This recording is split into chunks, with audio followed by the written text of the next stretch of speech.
नमस्कार good morning everyone मो आर्य आज गुरुत्वपूर्ण खबर गुड़िक आपण मानक जनइबी न्यूज गुड़िक भल लगे निश्चित भाव गोटे लाइक करी चैनल को सब्सक्राइब करदे। तो चलतु आज गुरुत्वपूर्ण खबर गुड़िक नजर पकाइबा।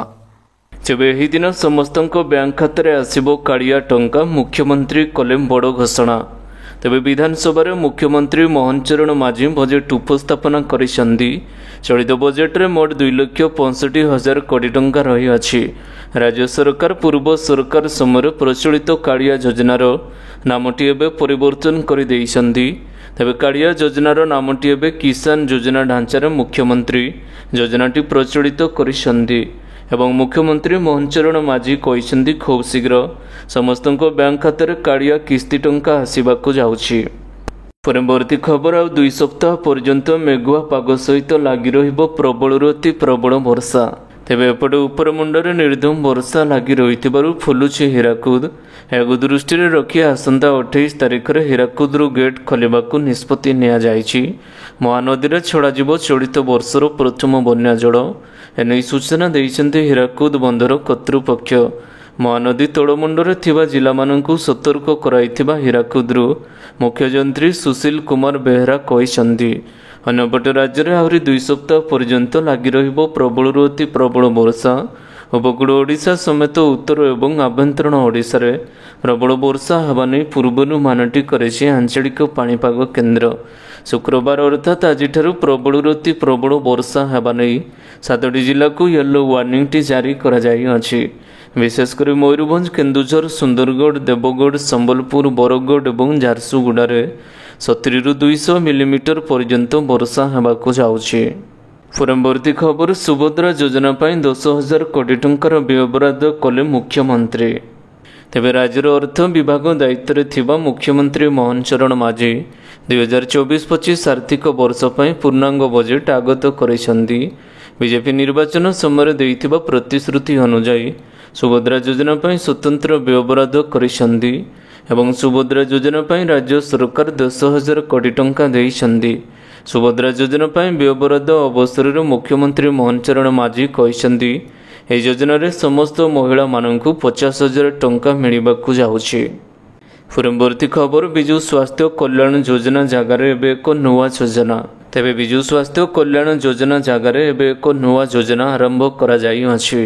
गोपबंधु जन आरोग्य योजना आरंभ कले सरकार। राज्यर निजस्व स्वास्थ्य बीमा योजना गोपबंधु जन आरोग्य ए योजना रे सरकारी एवं बेसरकारी हॉस्पिटल रे कैशलेस सेवा जारी रही। राज्य आयुष्मान भारत योजना लागू करने मध्य घोषणा करा जाई अछि एवं बीएसकेवाई योजना को वर्तमान परिवर्तन करी गोपबंधु जन आरोग्य योजना करा जाई अछि। परवर्ती खबर बढ़िला भत्ता टंका एबे प्रति मासरे मिलिबो 3500 टंका। तेबे सामाजिक सुरक्षा भत्ता बढ़ाइले सरकार। सामाजिक सुरक्षा भत्ता एबे होइजिबो 3,500 टंका। प्रथम पर्यायर 80 वर्षर अधिक वयस्कों को मिलिबो वर्धित भत्ता बोली घोषणा करिसेंती सरकार। 80% रु कम होई नथिबा भिन्नक्षम माने मध्य पाइबे वर्धित भत्ता। एबे समस्त को भत्ता टंका 3,500 टंका मिलिबाकू जाउछि। परवर्ती खबर कथा रखिले आम मुख्यमंत्री धानर एमएसपी 3100 टंका। तेबे काली राज्य सरकार विधानसभा उपस्थापना करिथिबा बजेट रे राज्यर कृषि एवं कृषक मानकू गुरुत्व दिया जाई अछि। 2023-24 आर्थिक वर्ष रे राज्य सरकार एही क्षेत्र पई मोट 24,829 कोटी टंका व्ययबराद करिथिबा बेले चलित वर्ष यार 36% वृद्धि पाई 33,919 कोटी टंका करा जाई अछि। धान क्विंटल पिछा 3100 टंका करा जाइछि। धान मंडी रे कटनी छटनी रखिबाकू नवा योजना 48 घंटे चाषी खाता को टंका आसिबो। समृद्ध कृषक योजना अधीन रे 5,000 कोटी टंका कालिया योजना नाम परिवर्तन करी मुख्यमंत्री कृषक योजना करिसेंती। परवर्ती खबर मिशन शक्ति पाई सरकार कले बड़ घोषणा। 25 लाख महिला हेबे लक्षपति दीदी। तेबे मोहन सरकार प्रथम बजेट रे अनेक विभाग पाई बड़ आर्थिक व्ययबराद करा जाई अछि। विशेषकर कृषि स्वास्थ्य एवं महिला मानक पाई एक बड़ घोषणा करा जाई अछि। मिशन शक्ति पाई बजेट रे बड़ घोषणा करा जाई अछि। महिला मानकू आत्मनिर्भर करबा पाई पूर्व सरकार मिशन शक्ति लागू करथिले जाकि बेस लोकप्रिय होई पारिथिला। ଏବେ ମିଶନ ଶକ୍ତି ପାଇଁ ମୋଟା ଅଙ୍କର ଆର୍ଥିକ ପ୍ୟାକେଜ ଘୋଷଣା କରିଛନ୍ତି ମୁଖ୍ୟମନ୍ତ୍ରୀ ମୋହନ ଚରଣ ମାଝୀ। ବଜେଟରେ ମୋହନ ମାଝୀ କହିଛନ୍ତି ଭାରତୀୟ ସଂସ୍କୃତିରେ ନାରୀମାନଙ୍କୁ ଉଚ୍ଚ ସମ୍ମାନ ଦିଆଯାଏ। ଋଗ୍ବେଦର ଦେବୀସୂତ୍ର ଶସ୍ତ୍ର ନାରୀକୁ ସମଗ୍ର ବିଶ୍ୱର ବ୍ରହ୍ମାଣ୍ଡର ମୂଳଧାରା ରୂପରେ ପରିଗଣିତ କରାଯାଇଅଛି। ଏ ଲକ୍ଷ୍ୟ ନେଇ ଉଭୟ ମହିଳା ଏବଂ ଶିଶୁ କଲ୍ୟାଣ ବିଭାଗ ଏବଂ ମିଶନ ଶକ୍ତି ବିଭାଗ ନିମନ୍ତେ 2023-24 ଆର୍ଥିକ ବର୍ଷର ବଜେଟ୍ ଅଟକଳରେ ଥିବା 6,224 କୋଟି ଟଙ୍କାକୁ 3 ଗୁଣା ବୃଦ୍ଧି କରାଯାଇ ଆର୍ଥିକ ବର୍ଷରେ 17,942 କୋଟି ଟଙ୍କା କରାଯାଇଅଛି। ପରବର୍ତ୍ତୀ ଖବର, ସରକାରଙ୍କ ଦ୍ୱାରା ଜାରି ହେଲା ନୂଆ ଗାଇଡଲାଇନ୍। ଏହି ଯାନଙ୍କୁ ମିଳିବାକୁ ଯାଉଛି ମାଗଣା ବିଜୁଳି। ଏବେ ସରକାରଙ୍କ ଦ୍ୱାରା ଲାଗୁ ହେଲା ଏକ ନୂଆ ଯୋଜନା। ଏହି ଯୋଜନା ଅନୁସାରେ ସାଧାରଣ ଲୋକମାନେ ପାଇପାରିବେ ମାଗଣା ବିଜୁଳି। ମାଗଣା ବିଜୁଳି ସହିତ ସରକାରଙ୍କ ଦ୍ୱାରା ବାର୍ଷିକ ସବସିଡି ମଧ୍ୟ ଏବେ ପ୍ରଦାନ କରାଯିବ।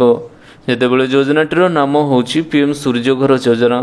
ଏହି ଯୋଜନାର ମୂଳ ଲକ୍ଷ୍ୟ ହେଉଛି ଲୋକମାନଙ୍କ ନିକଟରେ ମାଗଣା ବିଜୁଳି ପହଞ୍ଚାଇ ଦେବା। କେନ୍ଦ୍ରମନ୍ତ୍ରୀ ପ୍ରହ୍ଲାଦ ଯୋଶୀ ଏକ୍ସରେ ଏହି ଯୋଜନା ବିଷୟରେ ପ୍ରକାଶ କରିଛନ୍ତି।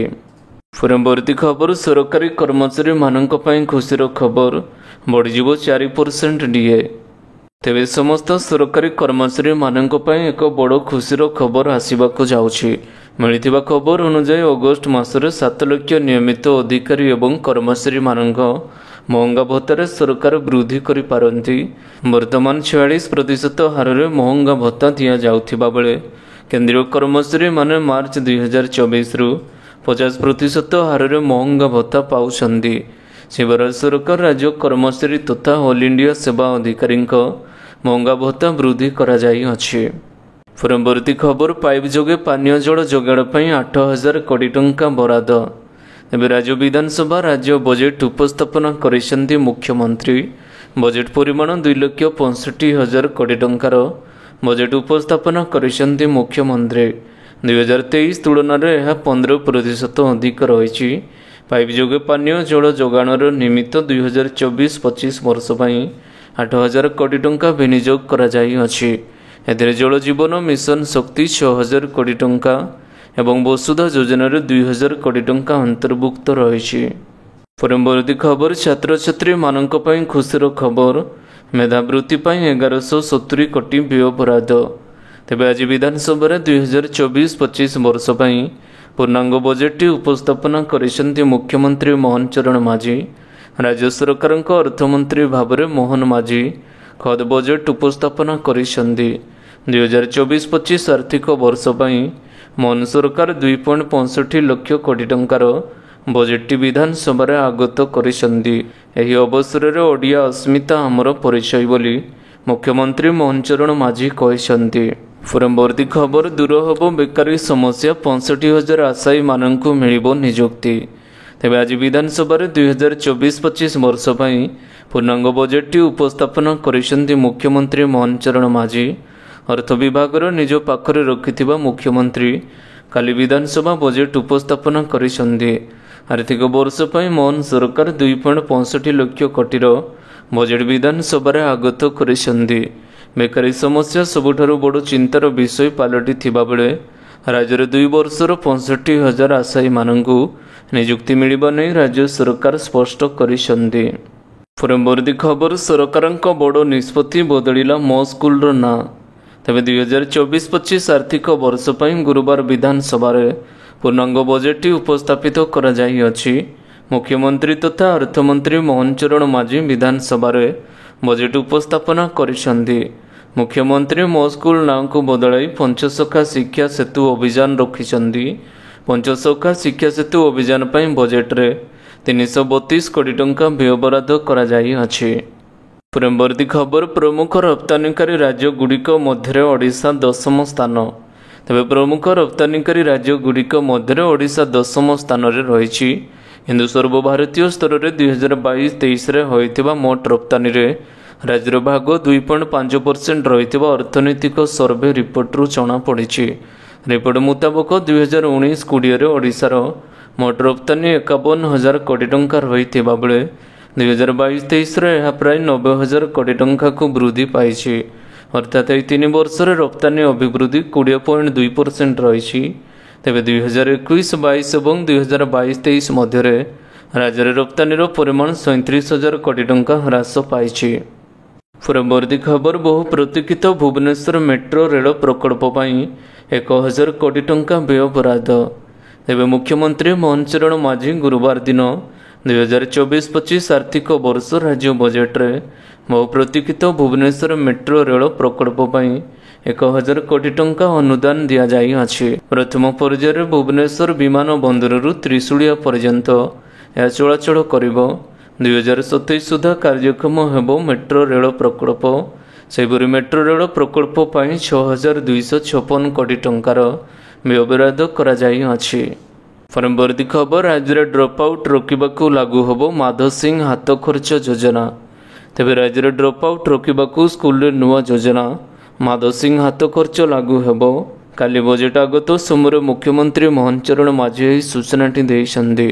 गतकाली विधानसभा उपस्थापित होइतिबा एक सर्वे रिपोर्ट अनुसार माध्यमिक स्तर अधारू पाठ छाड़ी हार में ओडिशा देश में प्रथम बोली जनापड़ी अछि।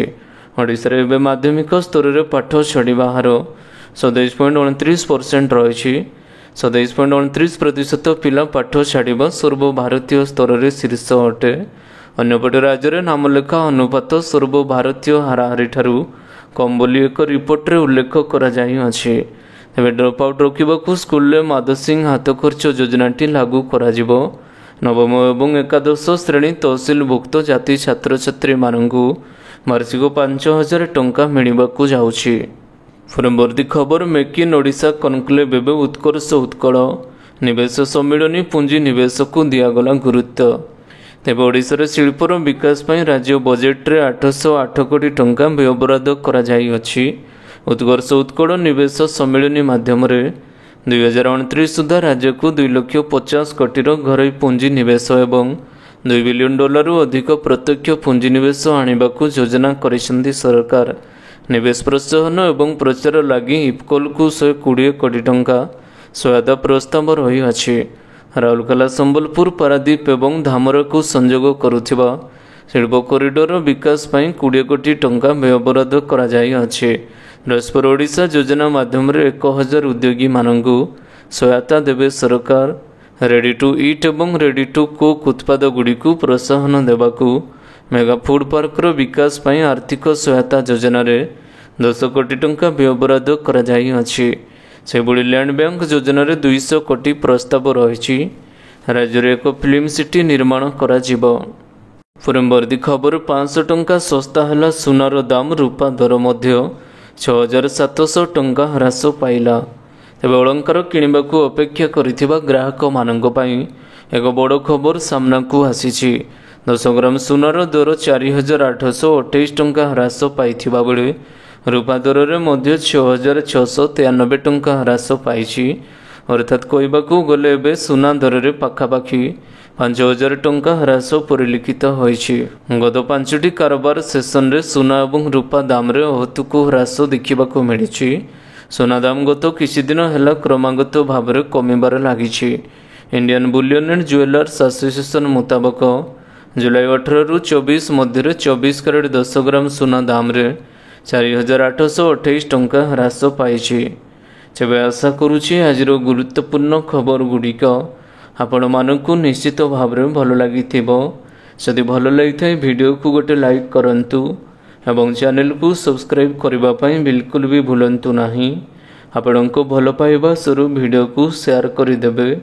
पुणी देखा हब लेटेस्ट अपडेट रे। सेते बड़ पर्यंत विदाय नउछि। Vande Mataram. Take care. Bye bye.